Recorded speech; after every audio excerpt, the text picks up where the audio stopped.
Jimmy Himes, by Josh Ward, by VFL's Marlon Walls, and Ollie Lane. Thank you, gentlemen, for being here. Good to see you. I see you every Saturday. Good to see you. All right.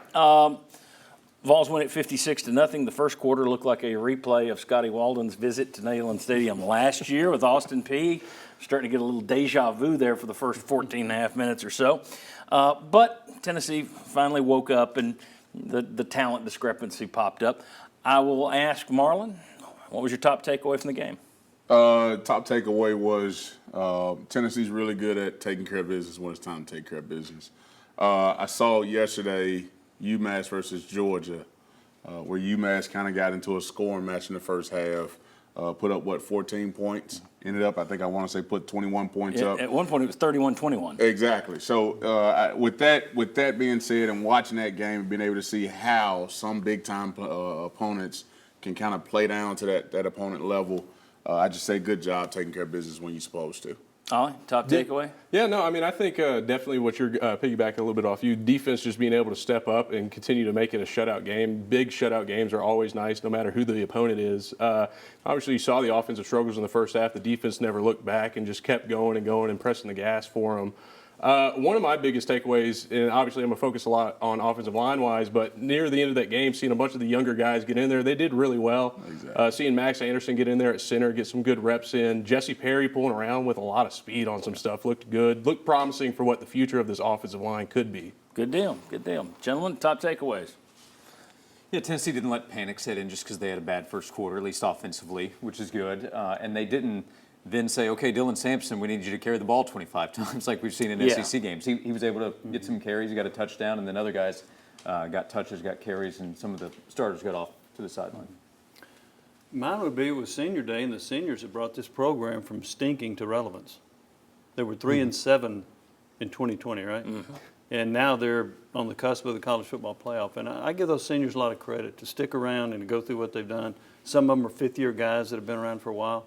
So my takeaway was watching the seniors, the Vol Walk, which was very emotional for some of them, and walking through going through the T for the last time. That's kind of what I took away because the game was almost irrelevant, right?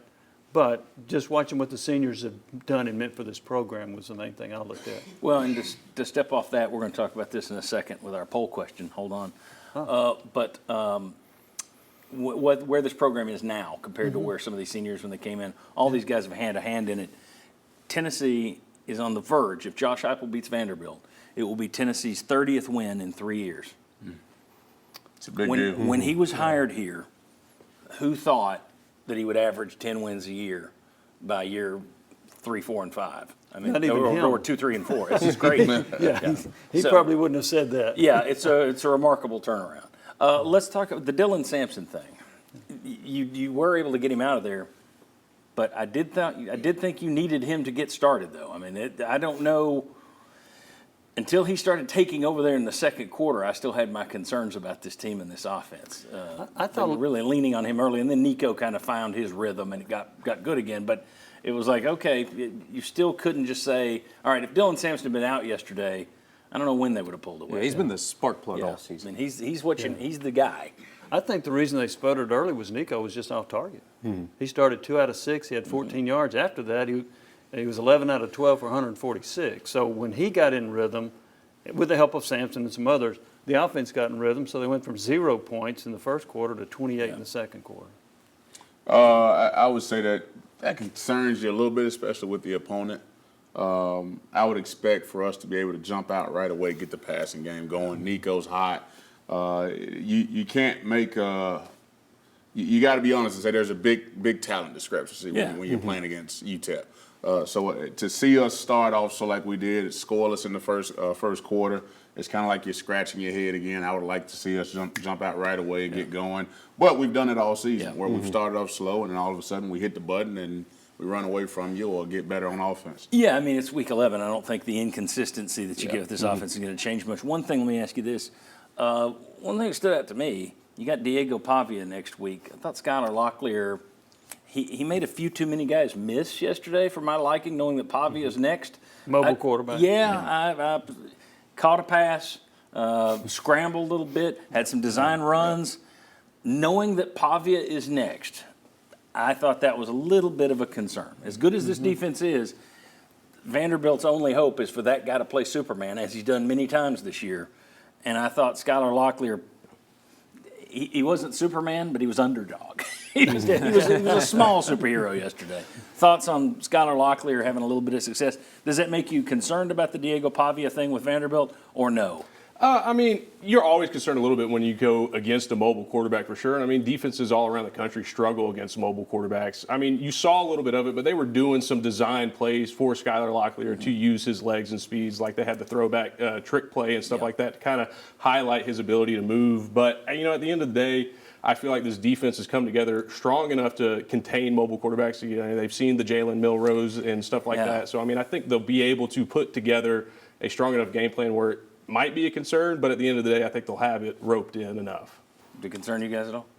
I wouldn't say it's any elevated concern. I know we'll get into what happened yesterday. Hopefully, yesterday was a reminder to everybody of you don't overlook somebody. So around the SEC. I started to say, no, this is our only talk about Utep. Get it in now. Yeah, elsewhere was the lesson for what's coming up next for Tennessee because you're trying to avoid what happened. But sure, I think even while watching that game, there was probably some, oh no, Pavia, I got a couple of text messages like, hopefully LSU kind of beats him up tonight for us, was the, I think, the hope or the fear, however you would look at it on the Tennessee side. I have a general and a specific concern. The general one is about mobile quarterbacks give a lot of teams trouble. And if I'm not mistaken, I think Vanderbilt was 12 of 16 on third downs against Alabama. And he did a lot of that with his legs. 3rd and 8, scramble for 9. 3rd and 5, threw a rollout pass for completion. Those things like that, sustaining drives, completing third down passes, scrambling on third down, those are the things that would concern me if I'm Tennessee's defense, his ability to convert on third downs. They've converted on third downs all year, and their red zone conversion rate, which we'll talk about later, is out of sight. And I think that, too, goes to Pavia specifically in his mobility. Right. Marlon, I'll let you close it out. Anything else you want to throw out about Utep? Have we already covered it all? I think we've covered it all. I do too. I think we're good. Yeah, Let's go to the next one. Yeah, we're good. Okay, that's. Hey, look, if you want us to talk about the games you play, schedule somebody worth talking about. Because seriously, is there anything we're missing? No. No, UTEP had no chance, and they knew it and figured it out quickly. Yeah. Oh, they pitched a shutout. How's that? No, he mentioned that. So they Yeah, got in there. 230 yards, all he got. Hey, There you go. Yeah. boom. Fantastic. Cool. Minor problem is what UTEP. That's right. Minor, yeah. Big shutout. All right. When we come back, who ran through the T yesterday? And then we'll look at freshmen and their performance this year. Had a top 10 class last year. How have they performed this year? And how do we feel about the guys leaving being replaced by the guys who were freshmen last year? What are we thinking there? Should Tennessee be playing their freshmen more? Come on back. We'll show you some numbers and let you talk about it with us. Well, no, we're not going to let you talk about it with us. We'll let you play the poll with us. That's next. Come on back.